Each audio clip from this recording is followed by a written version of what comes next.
The speech made by Honorable Priminister James Marape at the 59th Annual Medical Symposium 2025. Let's watch his speech. Excellency, Peter Ferreira, I know age is catching up on all of us and sometimes we lost it. But in any case, thank you very much for the introduction to the podium. I want to appreciate Professor Tafarani and those of you in the Medical Society of Papua New Guinea for your hospitality this morning and on the 59th occasion where you're pulling together distinguished presenters, panels, and the audience. And I want to say thank you very much for once again choosing to be part of this wonderful get-together that has been running 59 years now consecutively, and I just want to appreciate all your presence into Papua New Guinea at this important milestone year. Today marks our 50th year as we step into the next few days. In fact, 15 days from now, we will be witnessing the 50th anniversary of our sovereignty, the birth of the most diverse nation on the face of planet Earth that was stitched together by the greatest generation of Papua New Guineans in 1975. 50 years on, we still remain one people, one nation, one country amidst our diversity. And today's theme, the 59th theme of the Medical Symposium, is relevant: One Health, that ensures we blend into a symphony of service delivery for our people. I want to acknowledge all who are here sharing the dais with me, especially the WHO rep for Western Pacific, Malo Lele, Malo Apito, for your presentation this morning. For those who belong to the Pacific family, please know a little bit of your Pacific languages that's spoken in Tonga. And I want to appreciate your presentation. Minister for Health, thank you for your leadership. You're not new in this profession. This is part of your family, and I certainly appreciate your leadership at this time. I want to acknowledge from the start the theme, One Health. As we celebrate 60 years, if not 59th year, of medical practitioners working in our country and getting together like this in sharing minds, sharing exchanges of experience, work and findings so that the cause for our people's health is promoted. This year also the twin celebrations, our 50th year of independence has arrived and the 59th year of this symposium. And so as a nation, we are forever grateful. And I want to thank the medical profession, from every one of you who are out there in the front lines, whether you're a community health worker, or you're a nurse, or you're a doctor, or up to the medical schools and University of PNG. I note the presence of our Chancellor and Vice Chancellor here, and the medical faculty members who've served since the birth of our medical school and our university, and all our nursing colleges and our community health training facilities right throughout our country. The last 59 years you worked, and for our country, the last 50 years, you have carried our country thus far.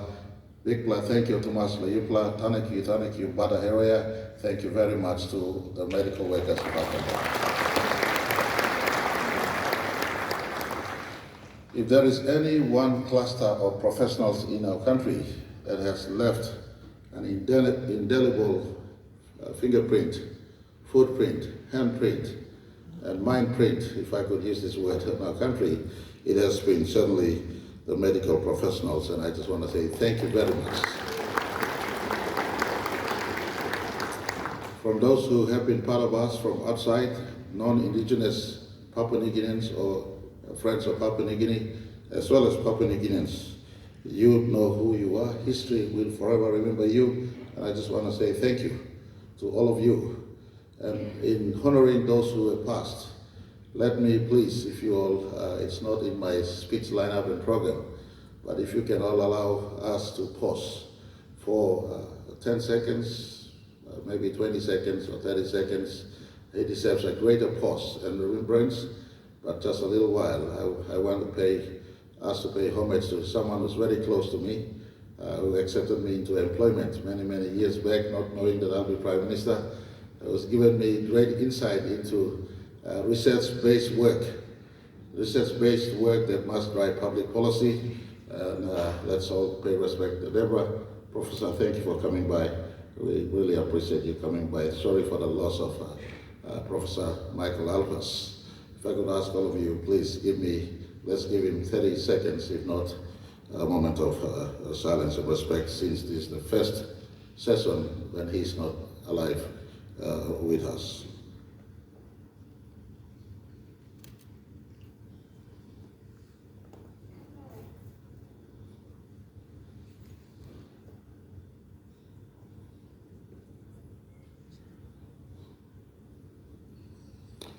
Thank you very much. Professor Alphas and many who have passed are stars for eternity. They have contributed immensely to the construct of what Papua New Guinea is today, and we shall never forget that generation. As a child of rural Papua New Guinea growing up in my early days, seeing my parents, more especially my mother, weep for the loss of her own children because basic health care was not available, drives the deep motivations of my public service today. Sitting here in the comforts of such opulence, many times, not so much those we work in the health sector, but many times people of my cluster may forget that people out there in rural PNG still face hardships to this day. Last 48, if not 68 hours has been one of the deepest and moving hours of my public life. I was able to go into Kodidanga, a place that Professor Alphas is famously known for, lived and worked amongst Kuru people in study of the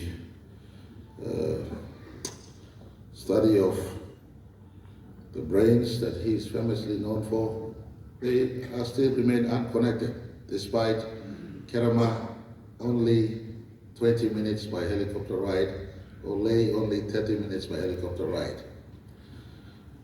As I speak today, for the first time, we have vehicles that has driven across from Leh into Port Moresby through that path.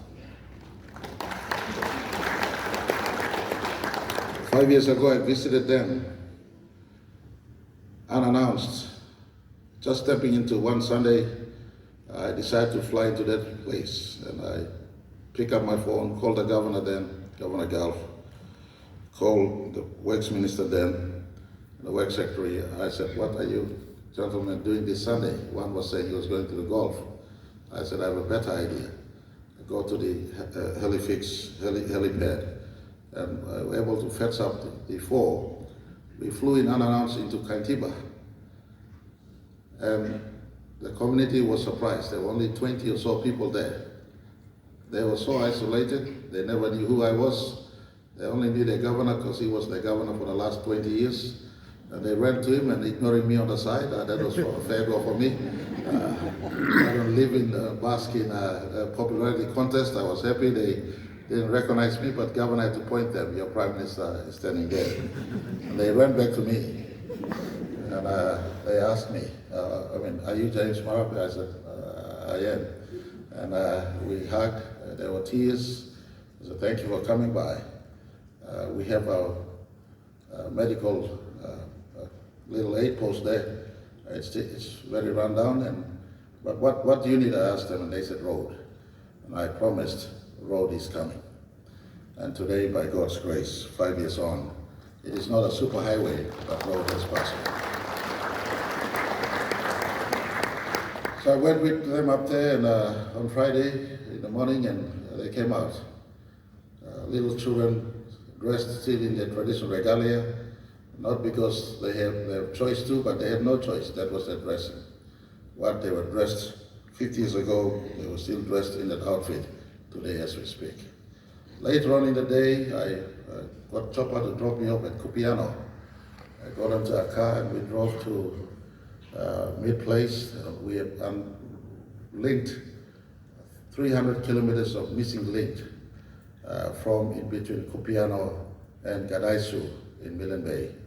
And I slept in between on the way, and the next morning after chats there with the local people, I drove from Bam village to Gadaisu and arrived in Alatau late at night. But apart from the warm welcome received in Alatau, every step of the way, there were people still in pockets of isolation. And guess what? Who we found along the way, in between the 300 kilometers between Central and Alatau. We found, apart from the village leaders and pastors, we found community school teachers and medical workers, community health workers in those communities, and their memory.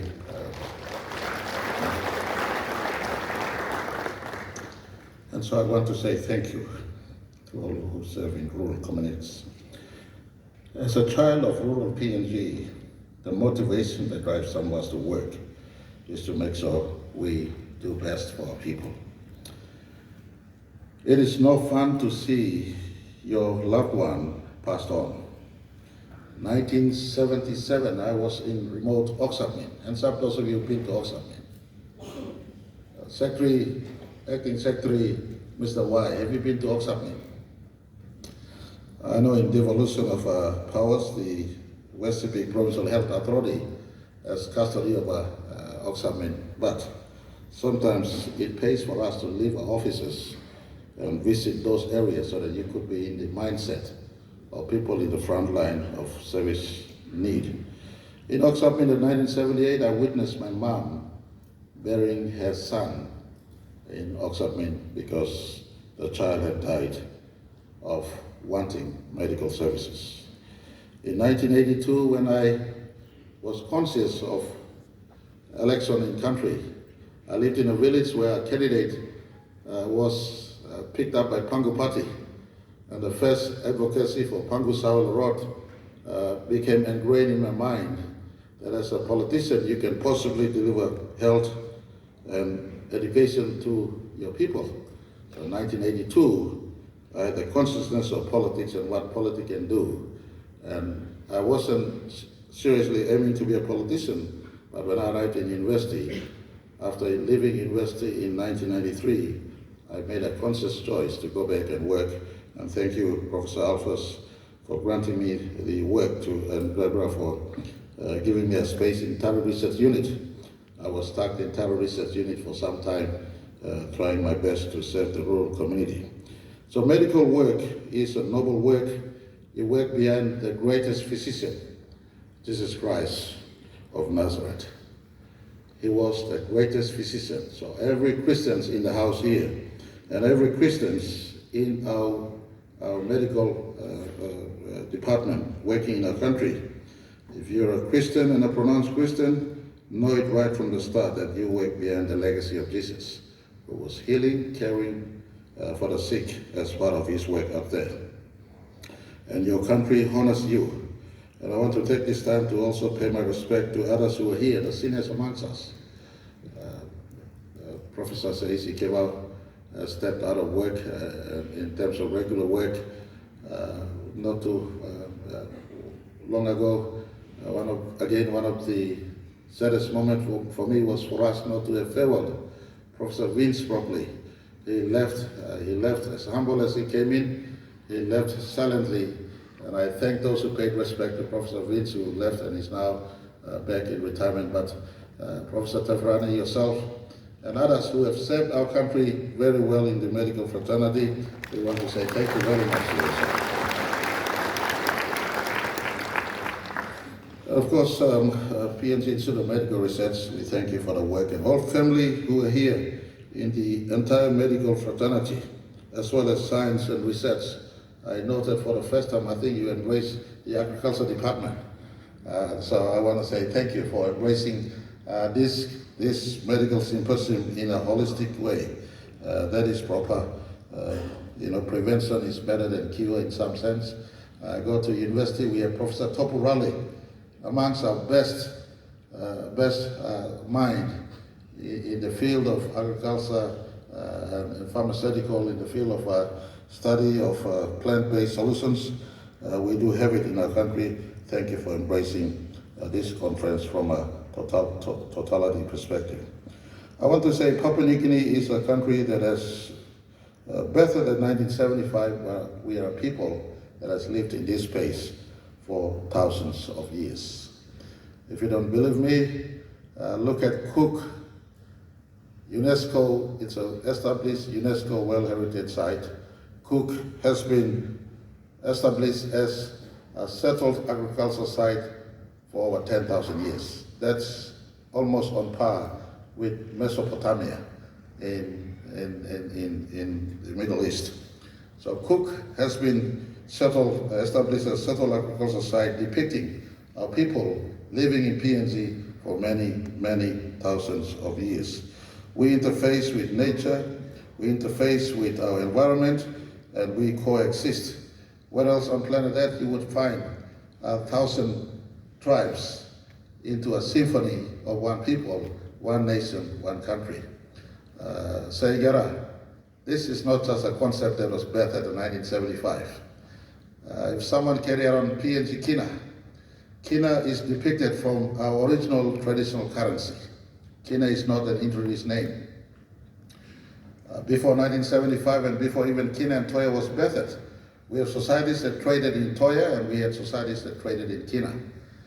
You ask me from the mountains of Huli, where I come from, or from the mountains of Melpa, where the Western Highlanders come from, or the valleys of Melpa and valleys of Huli.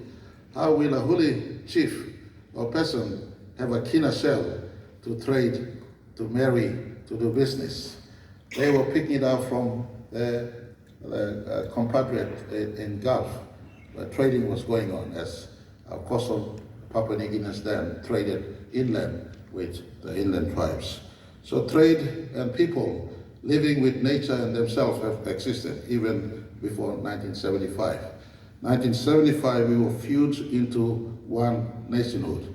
And I want to say, amidst many of our weaknesses and failures, we still blend as one people, one nation, one country, 50 years on, and it is a cause for celebration. Many parts of planet Earth have eroded through one-man rule. Many parts of planet Earth have eroded to military dictatorship. Many parts of planet Earth have eroded to their constitution being torn up more than 2 or 3 or 4 times.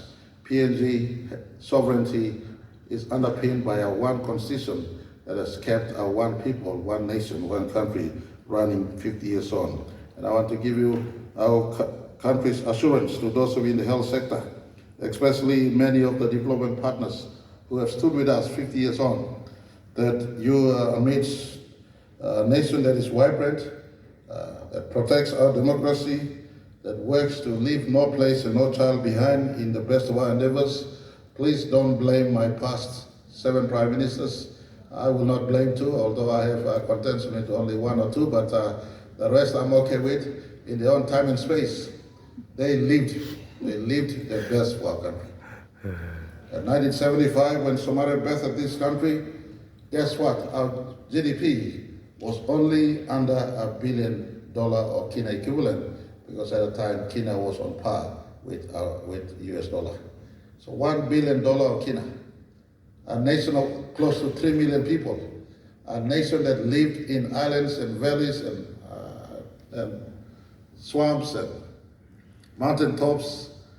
All in all, 462,840 square kilometers of land called PNG.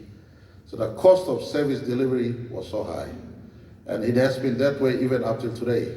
That is why when I took office in 2019, I made commitment that growing our economy at the earliest to reach 200 billion Kina threshold must be the #1 task of my government.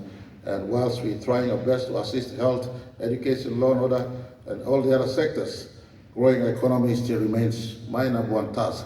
Because when the economy is bigger, it is able to sustain all sectoral needs, including the health sector. And I do not need to educate you, but you just do research on what is the best cost of service delivery to the health sector, let alone not to mention the other sectors. It is quite expensive. And money simply is not there for us to finance and meet all the sectoral needs in our country, including the education sector. But we, as a government, remains committed not to compromise the health of our people. And I want to give you fullest commitment today that the health sector will continue to receive its fair share of allocation in the context of what we have, so that we could deliver to our people health services and systems that they deserve. As I took office in 2019, I did make commitment to the health sector. Whilst some of these commitments remain outstanding, others have been delivered, and I want to appreciate the fine balance we're trying to run. There are those of you here who are strong advocate for the basic health care. And those of you here who are also advocates and practitioners in the specialist care. Finding the fine balance between these two has been something that my government has been content with and grappling since 2019. When I arrived on stage again in 2022, having received the mandate from the people at the 2022 elections, I did make key punchlines. One of them must be health accessible to our people. At the launch of our National Health Plan, we said health must be within 1 hour of reach from our people, whether it's basic care or specialist care or intermediary care, health services must be within 1 hour of reach. This is a basic measurement tool of whether we are doing our best or not for the health department to be measured against, and that focus still remains that health services must be within reach to our people. It is not a privilege, it must be a right, and it is a right for our people, and we must work to deliver this. And so working in tandem, all of you from research perspective, and all of us, all of you from those in the front line of service delivery, to those of us who are policy makers, we must work together to make sure PNG is ready, PNG is able to deliver health services, and PNG is able to take care of people 50 years on and going forward to the next 50. I did also say one thing. In 2022, we must have in our country international standard healthcare, and I said if you look for international standard, without biasness, but I did make mention, look to the Australian standard. We must have a symphony with the Australian standard of health delivery. I believe they are world-class standard down there. PNG standard must reach that mark, whether it's standard at teaching in our schools and nursing colleges or standard in actual service delivery. Australia standard is world-class. Let's reach that standard at the very earliest, and together we all work towards that. I want to say at this juncture, thank you very much to those who have participated. In the specialist sector, we had no funds. We asked our state-owned enterprises to assist, as well as government funding. I thank you all now. For the first time, we are able to do kidney transplant and heart procedures at Port Moresby General Hospital. Very soon we will open our cancer facility. That was a commitment we made to our country, and we are now at 58th year. We are now able to address the specialist care at our level 7 hospital, and to WHO director in Pacific, to anyone in our Pacific, friends from Pacific, this facility is open. I have informed our Pacific brothers and sisters that if you're from a Pacific Island country, you come to Port Moresby, the cost of you being served will not be international, will be PNG cost of being served in Port Moresby. And so for those who live around 3 Mile area, your guest house could be expanding so that you could embrace medical tourists also.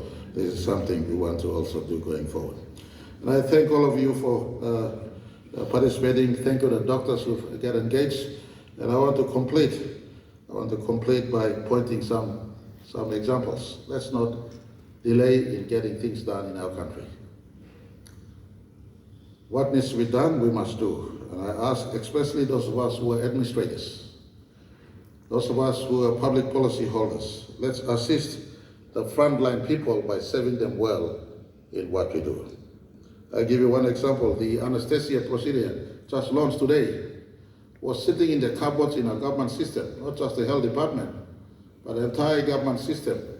And it had not yet reached cabinet. And a patient was already introduced to the procedures for the patient to be operated upon, the kidney, our first kidney patient. And they could not cut. They could not cut yet until that policy is approved. Had they not found me at Hilton doing another program, not in a health program, another program, and for goodness sake, medical surgeons from outside who were going to be operating the patient, assisting Dr. Samson to operate the patient, they barged into that cabinet, in that meeting hall and said, Mr. Prime Minister, a patient is already, the anesthesia process has started, we've initiated the process, the candidate is now awaiting you to tick off this policy paper. Took more than 4 or 5 years for a system to be running a critical policy paper. And I want to ask for those of us who hold the administrative offices in our country, including health department, we are not high and mighty. We are there to serve those who are out there in the front line, making sure they work better. And so for those of us who hold public policy and administrative in this process, or the administrative offices, we must work with speed and haste to assist those who are in the front line get things done for our country. As we step into our 50th and beyond, I want to point to you all 2 doctors as examples of all of us in the medical space. Dr. said, Professor Isi Kebao, said, sorry for using your name again, you didn't ask me to use your name and I want to apologize, but Sir Kebao, in the early years of his life, he emerged as a good medical doctor, good surgeon, Royal Princeton Hospital, if I'm not wrong, in the 70s, if not early 80s, correct? Or late 70s. He went there for study and work, and they asked him to stay there. Knowing his acumen and seeing his skill, they gave him a position to work in Australia. But Sir Isi Kebao, instead of working in Australia, came back to his country to serve his country. Say, God bless you. Thank you very much. He's lived through the 50 years and he's contributed well to his country. Silently, many times, thanklessly, but he just kept on doing his job. I'll also pick on another of his, maybe his young prodigy, Dr. Noah Topoa. Dr. Noah Topoa is a classmate of mine in high school. He was the best science student my class had back then. Again, he didn't ask me to tell his story. There's a rationale of me picking these two generational stories. He was working in Singapore, and I found him one time in Singapore passing through. I said, brother, why are you serving another country? You should be back home serving your own country. Because we are the same peers, so we can speak at a level. And he said, you have been finance minister for some time now. You go back and build a theater so that I can come and serve your country, or our country. And he threw it back straight at me. In any case, fast forward the story, I had become Prime Minister in 2019. And him and Dr. Boko fronted up with me, and they barged into my coffee at Airways one evening early in 2019, my tenureship. And he said, Mr. Prime Minister, you're no longer a minister reporting to a Prime Minister, you're Prime Minister, and everything stops with you. Get me the theater and I will start to operate men in patients in our country. And so he had come back, we gave him the theater, he's now working in the country. I think a week or 2 ago, successfully did the first ever transplant in our country. In the midst of scarcity of resources, we are trying our best for our country. And the point about these 2 gentlemen, I meet all of you. You have your own stories, and I just want to conclude by thanking all of you again. Our international helps, as well as our local help. You have served your country well. If there's anything government can do, I don't mind at all taking constructive, healthy criticisms.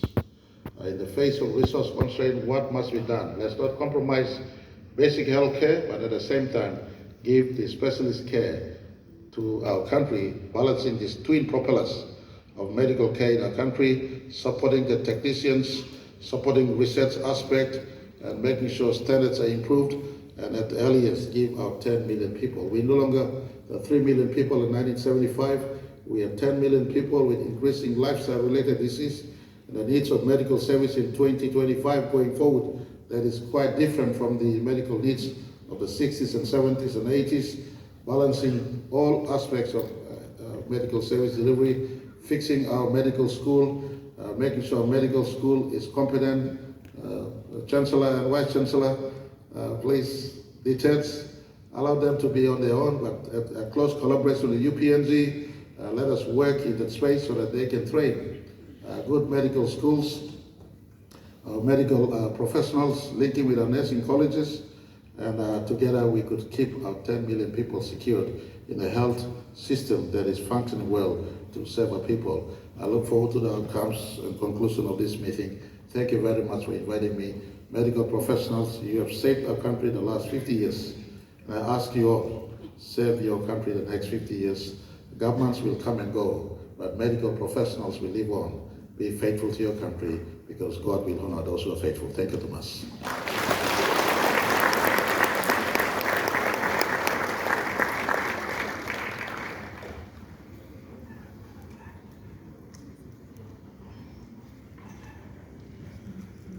Thank you very much, Honourable James Marape, our Prime Minister.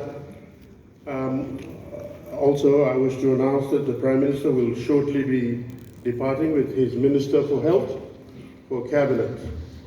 So please give the usual round of applause to Prime Minister, Honourable Minister for Health,